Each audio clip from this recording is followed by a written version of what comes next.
Iran के Israel पर हमले के बाद दोनों देशों में विवाद बढ़ गया है। दोनों देशों के नेताओं के बयानों से युद्ध के भी कयास लगने लगे हैं। इजराइल भी अब एक्शन मोड में आ गया है और प्रधानमंत्री बेंजामिन नेतन्याहू ने ईरान के हमले का बदला लेने की कसम खाई है। इजराइल और ईरान के बीच युद्ध बढ़ने की आशंकाओं से दुनिया में महंगाई की टेंशन फिर बढ़ चुकी है। वहीं अंदेशा है कि आने वाला दिन ग्लोबल शेयर बाजार और अर्थव्यवस्थाओं के लिए अच्छा नहीं होने वाला है।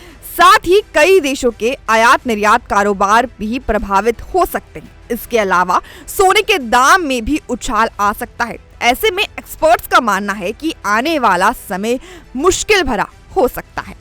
ईरान के ताजा हमले से उस इलाके में तनाव बढ़ गया है जो दुनिया का लगभग 1/3 कच्चा तेल पैदा करता है।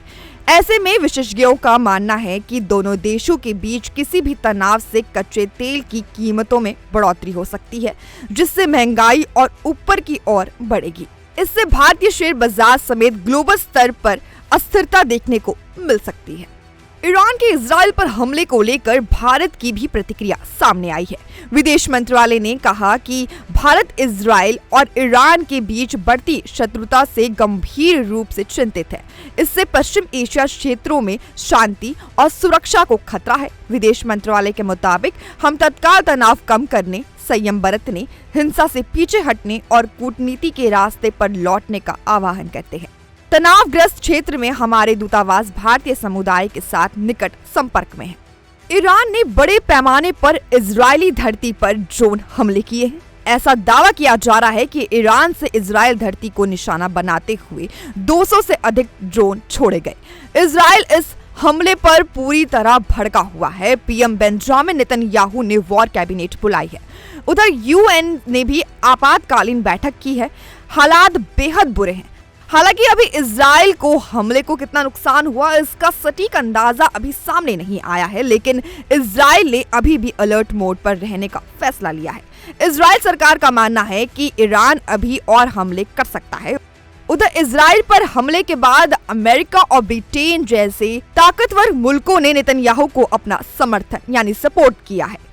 आधी दुनिया ईरान पर भड़की हुई है। हालांकि ईरान ने इस अटैक को कुछ दिन पहले सीरिया पर उसके दूतावास पर हमले का जवाब बताया है।